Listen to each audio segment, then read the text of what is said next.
রাত গভীর। ঘরের বাতি নিভে গেছে, শুধু জানালার বাইরে হালকা লাল আলো ভেসে আছে। আদুরে এখনো টেবিলের পাশে বসে বাক্সটির দিকে তাকিয়ে আছে। তার হৃদয় ধকধক করছে। আবেশ ধীরে ধীরে কক্ষে ঢুকে বলল, আদুরে, এখনই সময় এসেছে। সবকিছু বলবো যা লুকিয়েছিলাম গু। আদুরের চোখে বিস্ময় ও উত্তেজনার মিশ্রণ।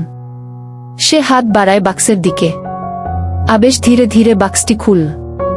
ভেতরে ছিল এক গুচ্ছ পুরনো চিঠি, কিছু ছবি এবং একটি ছোট নোট। বিয়ের রাত। ফুলে সাজানো কক্ষে বসে আছে আদুরে। চোখে অদ্ভুত উজ্জ্বলতা। 6 বছরের প্রেমের পর আজ তাদের বৈবাহিক মিলন। কিন্তু স্বপ্নের এই রাতে আবেশের আচরণ যেন উল্টো ধাঁধা হয়ে দাঁড়িয়েছে। আবেশ ধীর কণ্ঠে বলল, আমি খুব ক্লান্ত। আজ হয়তো শুধু ঘুমাতে চাই। কথাটি শুনে স্তব্ধ হয়ে যায় আদুরে। এতদিন ধরে যাকে নিয়ে অগণিত কল্পনা করেছে, সেই রাতেই এমন কথা। মনে হাজার প্রশ্ন। আবেশ কি বদলে গেছে? আমার মধ্যে কি কোনো খুঁত দেখেছে? নাকি কোনো অজানা কারণ আছে যা সে বলতে পারছে না? রাগ আর অভিমানে সাজসজ্জা খুলতে খুলতে কান্নায় ভেঙে পড়ে সে। ঠিক তখনই পেছন থেকে ধীর স্বরে শোনে, আদু, এত কাঁদছ কেন? আবেশ তার পাশে বসে মৃদু হাসল। শুধু ক্লান্ত বলেছি বলে এত অভিমান? আমি ভেবেছিলাম তুমি বুঝবে। এসো, আমার কাছে আসো। আজকের রাতটা অন্যরকম হবে গি। আদুরে বিস্মিত হলেও কিছুটা শান্ত হয়। কিন্তু তার মনে এখনো প্রশ্ন, কেন আবেশ এমন করল? পরের ভোরে জানালার পাশে দাঁড়িয়ে সূর্যের আলোয় ভিজছে আদুরে। আবেশ নিঃশব্দে এসে তাকে জড়িয়ে ধরল। শুভ সকাল আদুরে কি। এই আচমকা স্পর্শে লজ্জায় কেঁপে ওঠে সে। আবেশ তার কানে ফিসফিস করে বলে, আমি তোমাকে প্রতিশ্রুতি দিচ্ছি, আমাদের গল্পের আসল শুরু এখন গু। কিন্তু আবেশের চোখে ভাসছে এক অদ্ভুত চিন্তা। কি সেই গোপন কারণ যা সে লুকিয়ে রেখেছে বাসর রাতেই? আদুরে ভোরের আলোয় চুপচাপ দাঁড়িয়ে ছিল জানালার পাশে। হঠাৎ পেছন থেকে আবেশের হাতের ছোঁয়া। অচেনা কাঁপুনি বয়ে যায় তার শরীরে। শুভ সকাল আদু। শব্দটা যেন ভেতর থেকে কেঁপে ওঠা এক প্রতিশ্রুতি। আদুরে ধীরে ঘুরে তাকায়। আবেশের চোখে এক অদ্ভুত দীপ্তি, যেন কিছু বলতে চায় কিন্তু থেমে যাচ্ছে। কাল রাতে কেন এমন করলে তুমি? জিজ্ঞেস করল আদুরে। আবেশের ঠোঁটে মৃদু হাসি। কিছু বিষয় আছে যা আজই বলা যাবে না।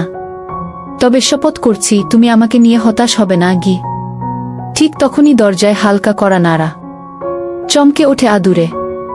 বাইরে ফাতেমা বেগমের কণ্ঠ। নতুন বউ, প্রস্তুত হও। দুপুরে বুভাতের আয়োজন আছে গি। আদুরে চোখ নামিয়ে রাখে। আর আবেশ ফিসফিস করে বলে, আজ রাতটা আমাদের হবে। আরেকটু ধৈর্য ধরো কি। বুভাতের অনুষ্ঠানে চারপাশে আনন্দের ঢেউ। কিন্তু আদুরের মনে অদ্ভুত অস্থিরতা। আবেশ বারবার চোখে ইঙ্গিত দিচ্ছে কিছু একটা জানাবে রাতে। কিন্তু হঠাৎ এক অচেনা যুবক দূর থেকে তাদের দিকে তাকিয়ে আছে গভীর দৃষ্টিতে। তার চোখের ভাষা যেন সতর্কবার্তা। আদুরে প্রথমে ভাবে ভুল দেখছে, কিন্তু যুবকটা অদৃশ্য হওয়ার আগেই ফিসফিস করে বলে, আবেশকে বিশ্বাস করো না। চমকে ওঠে আদুরে। কে সে? আর কেন এমন বলল? সন্ধ্যার পর কক্ষে ফিরে আসে আবেশ। হাতে ছোট্ট একটি বাক্স। আজকে তোমাকে এমন কিছু বলবো যা সবকিছু বদলে দিতে পারে। আদুরের বুক ধকধক করছে। বাইরে হাওয়ার শব্দ, কক্ষের ভেতর ফুলের গন্ধে ভরা এক অদ্ভুত আবহ। হঠাৎ বাতি নিভে যায়। অন্ধকারে আবেশের হাতের ছোঁয়া। সে ফিসফিস করে বলে, আদুরে, তুমি আমাকে যেভাবেই জানো, আমি তেমন নই গি। ঠিক তখন দরজার বাইরে পায়ের শব্দ। কে এসেছে? রাতের পর সকালে আবেশের অদ্ভুত আচরণে কিছুটা স্বস্তি পেলেও আদুরের মনে এখনো প্রশ্নের ঘূর্ণি। আবেশ তাকে জড়িয়ে ধরে বলেছিল, আজ রাতটা আমাদের হবে। শুধু আরেকটু ধৈর্য ধরো। কিন্তু আদুরের অস্থিরতা কমছে না। সারাদিন বুভাতের অনুষ্ঠান নিয়ে ব্যস্ততা চললেও তার মনে কেবল একটাই প্রশ্ন, আবেশ কি লুকোচ্ছে? দুপুরের অনুষ্ঠান জমে উঠেছিল। আত্মীয় স্বজনরা একের পর এক উপহার দিচ্ছে, প্রশংসা করছে নতুন বউয়ের সৌন্দর্য। কিন্তু অতিথিদের ভিড়ের মাঝেই আদুরের চোখ পড়ে এক অচেনা যুবকের দিকে। সে ভিড়ের বাইরে দাঁড়িয়ে শুধু তাকিয়ে আছে তাদের দিকে। তার দৃষ্টিতে ছিল এক অদ্ভুত সতর্কবার্তা।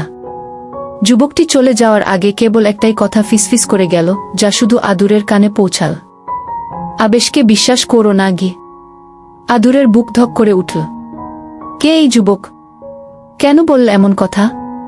সে কি আবেশের কোনো বন্ধু, শত্রু, নাকি পুরনো পরিচিত?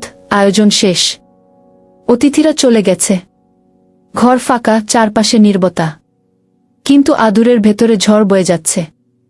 আবেশের দিকে তাকাতে গিয়েও বারবার সেই অচেনা যুবকের কথা মনে পড়ে। আবেশ হঠাৎ কক্ষে প্রবেশ করল। তার হাতে ছোট্ট একটি কাঠের বাক্স।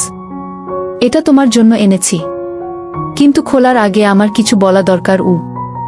এ দূরে বাক্সের দিকে তাকালেও হাত বাড়াল না, বরং জিজ্ঞেস করল, তুমি কি কিছু লুকাচ্ছ? আবেশ মৃদু হাসল। লুকানো নয়, সময় হলে বলবো। কথাটা বলেই সে জানালার পর্দা টেনে দিল। ঘর জুড়ে ফুলের গন্ধে এক ধরনের রহস্যময় আবহ। হঠাৎ বাতি নিভে গেল। অন্ধকারে আবেশের কণ্ঠস্বর, আদুরে, ভয় পেও না, আমি আছি। আদুরে আবেশের হাতের স্পর্শ অনুভব করল, কিন্তু তবুও মনে অদ্ভুত আতঙ্ক। এই অন্ধকারে যেন কারো ছায়া নরল দরজার বাইরে। আবেশ বাক্সটি টেবিলে রেখে ফিসফিস করে বলল, আজ রাতে সব বলবো। আমাদের গল্প বদলে যাবে।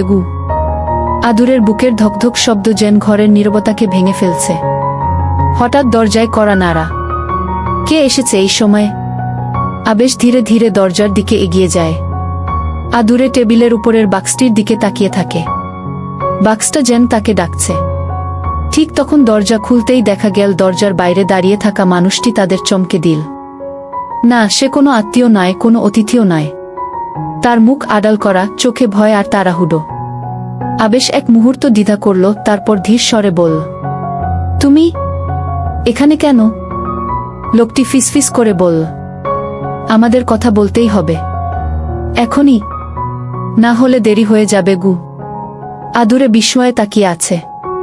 লোকটির মুখের অর্ধেক দেখা যায়, কিন্তু গলার স্বরেই বুঝে যায় এটাই সেই অচেনা যুবক যে দুপুরে সতর্ক করেছিল। আবেশ লোকটিকে বাইরে নিয়ে যায়। আদুরের মন কৌতূহল আর আতঙ্কে ভরে ওঠে। হঠাৎ তার চোখ পড়ে টেবিলের উপর রাখা বাক্সটির দিকে। আদুরে ধীরে ধীরে বাক্সটি হাতে নিল। কাঠের তৈরি ছোট্ট বাক্স, ঢাকনায় নকশা করা অদ্ভুত প্রতীক। সে ধীরে ধীরে খুলতেই ভেতরে এক গুচ্ছ পুরনো চিঠি ও একটি ছবি। ছবিতে দেখা যায় আবেশ আর তার পাশে দাঁড়ানো এক মেয়ের হাসিমাখা মুখ, কিন্তু মেয়েটি আদুরে নয়। ছবির নিচে লেখা, তুমি ফিরে এলে আমি অপেক্ষা করব, লামিয়া। আদুরের বুক কেঁপে ওঠে। কে এই লামিয়া? আবেশের অতীত কি আমি জানতাম না? ঠিক তখনই দরজা খুলে যায়। আবেশ ফিরে এসেছে, চোখে চাপা দুশ্চিন্তা। আদুরে দ্রুত বাক্সটি বন্ধ করে রাখে, কিছু বোঝার সুযোগ না দিয়ে। রাত গভীর হলে আবেশ ধীরে বলল, আদুরে, কাল সকালেই আমাদের শহরে ফিরে যেতে হবে। এখানে থাকা নিরাপদ নয়। আদুরে বিস্ময়ে জিজ্ঞেস করল, কেন? কি হচ্ছে? আবেশ উত্তর দেওয়ার আগেই বাইরে থেকে ভেসে আসে গাড়ির শব্দ, তারপর গেটের কাছে তীব্র কোলাহল। কেউ একজন চিৎকার করছে, আবেশকে বের করো, তাকে আমাদের দরকার। আদুরে জানালার পর্দা সরিয়ে দেখে অচেনা যুবক আবার এসেছে, এবার আরও কয়েকজনকে নিয়ে।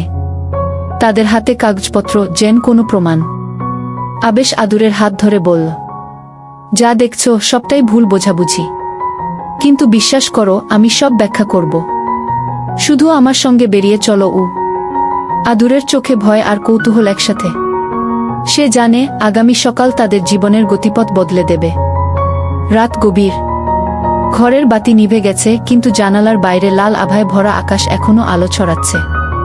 আদুরে বসে আছে টেবিলের পাশে, চোখে অস্থিরতা আর মনে হাজার প্রশ্ন। টেবিলের উপর রাখা সেই কাঠের বাক্সটি এখনো তার দৃষ্টি আকর্ষণ করছে। ছোট্ট বাক্স, যা শুধু দেখতে সাধারণ, কিন্তু ভিতরে লুকিয়ে আছে আবেশের অতীতের এক বড় রহস্য। দরজার বাইরে পায়ের শব্দ। আদুরে হঠাৎ মাথা তুলল। দরজা ফাঁক করে তাকিয়ে দেখে বাইরে সেই অচেনা যুবক যিনি দুপুরে সতর্ক করেছিল। এবার সে একা নয়, সঙ্গে আরও 2-3 জন। চোখে তীব্র রাগ আর আগ্রহের মিশ্রণ। আদুরের হৃদয় তীব্রভাবে ধকধক করতে লাগল। সে বুঝতে পারল কিছু বড় বিপদ তাদের অপেক্ষায়। হঠাৎ আবেশ ঘরের দরজা খুলে প্রবেশ করল। চোখে অদ্ভুত চাপা দুশ্চিন্তা। আদুরের দিকে তাকিয়ে ধীর স্বরে বলল, আদুরে, আজ রাতের সবকিছু তোমাকে বুঝিয়ে দেব। তবে এখন আমাদের দ্রুত সিদ্ধান্ত নিতে হবে। আদুরের চোখে কৌতূহল ও ভয় একসাথে। সে জিজ্ঞেস করল, কেন? কি হচ্ছে? আবেশ বাক্য শেষ করার আগেই বাইরে থেকে কোলাহল। কেউ চিৎকার করছে, আবেশকে বের করো, তাকে আমাদের দরকার। আদুরে জানালার কাছে গিয়ে তাকায়। অচেনা যুবক এবং তার অনুসারীরা এখন আরও কাছে। তারা যেন কিছু প্রমাণ হাতে এনেছে। আবেশ দ্রুত আদুরের হাত ধরল। বিশ্বাস করো, সবকিছু ব্যাখ্যা করব। তবে এখন আমার সঙ্গে বের হও। এই মুহূর্তে আমাদের নিরাপত্তা শুধু একে অপরের মধ্যে। আদুরের দ্বিধাগ্রস্ত, তার ভয় ও কৌতূহল একসাথে। কিন্তু সে জানে আবেশের চোখের সেই দৃঢ়তা, তার গলার শান্ত স্বর, সবই বলছে এটি শুধুমাত্র তাদের সম্পর্কের নতুন অধ্যায়ের শুরু। আবেশ বাক্সটি হাতে নিল। এই বাক্সে আছে সব প্রমাণ। তবে এখন দেখানোর সময় নয়। আমাদের নিরাপদ জায়গায় যাওয়ার পরেই সব সত্য বলব। অদ্ভুতভাবে ঘরটা নীরব। বাতি নিভে গেছে, জানালার লাল আভা কমে এসেছে। আকাশে মেঘের ছায়া ভেসে যাচ্ছে, যেন সময়ও থেমে গেছে। আদুরের মনে একটাই কথা, এই রাত তাদের জীবনকে পুরোপুরি বদলে দিতে যাচ্ছে। রাত গভীর। ঘরের বাতি নিভে গেছে, শুধু জানালার বাইরে হালকা লাল আলো ভেসে আছে। আদুরে এখনো টেবিলের পাশে বসে বাক্সটির দিকে তাকিয়ে আছে। তার হৃদয় ধকধক করছে। আবেশ ধীরে ধীরে কক্ষে ঢুকে বলল, আদুরে, এখনই সময় এসেছে। সবকিছু বলবো যা লুকিয়েছিলাম। আদুরের চোখে বিস্ময় ও উত্তেজনার মিশ্রণ। সে হাত বাড়ায় বাক্সের দিকে। আবেশ ধীরে ধীরে বাক্সটি খুল। ভেতরে ছিল এক গুচ্ছ পুরনো চিঠি, কিছু ছবি এবং একটি ছোট নোট। আদুরে ছবি দেখে হকচকিয়ে যায়। ছবিতে দেখা যাচ্ছে আবেশ আর একটি মেয়ের সঙ্গে হাসি মুখে দাঁড়ানো। মেয়ের চোখে এক অদ্ভুত আতঙ্ক। নোটে লেখা, যদি তুমি সত্যিই ভালোবাসো তাহলে সবকিছু বলো, লামিয়া। আদুরের বুক কেঁপে ওঠে। কে এই লামিয়া? আবেশের অতীতে কি ঘটে গেছে যা আমি জানি না? আবেশ বোঝাতে চাইলেও হঠাৎ দরজার বাইরে কোলাহল। সেই অচেনা যুবক আবার এসেছে, এবার আরও কয়েকজনের সঙ্গে। তারা যেন কোনো প্রমাণ বা বার্তা এনেছে। আবেশ দ্রুত আদুরের হাত ধরে বলল, আদুরে, শান্ত হও। আমি সব ব্যাখ্যা করব। তবে এখন আমাদের নিরাপদ জায়গা চলে যেতে হবে। বাইরে আমাদের জন্য ঝুঁকি আছে। আদুরের দ্বিধায় ভরা হলেও আবেশের দৃঢ়তা, তার চোখের আস্থা এবং কণ্ঠের শান্ত স্বর তাকে প্রলুব্ধ করল। তারা জানালার পাশ দিয়ে বাইরে বেরিয়ে আসল। সেখানে রাতের অন্ধকারে অচেনা যুবক এবং তার অনুসারীরা দাঁড়িয়ে আছে। কিন্তু আবেশ জানে কিভাবে পরিস্থিতি সামলাতে হবে। সে ধীরে ধীরে আদুরেকে বলে, এরা আমাদের জন্য আসেনি ক্ষতি করতে। তবে এদের সাথে আমার অতীত জড়িত, যা তোমাকে এখনো বোঝানো হয়নি। আমাদের কাছে এখন সময় নেই, পরে সব খুলে বলবো। আদুরের হৃদয় দ্রুত ধকধক করছে। সে জানে আজ রাতের ঘটনা তাদের জীবনের গতিপথ পুরোপুরি বদলে দেবে।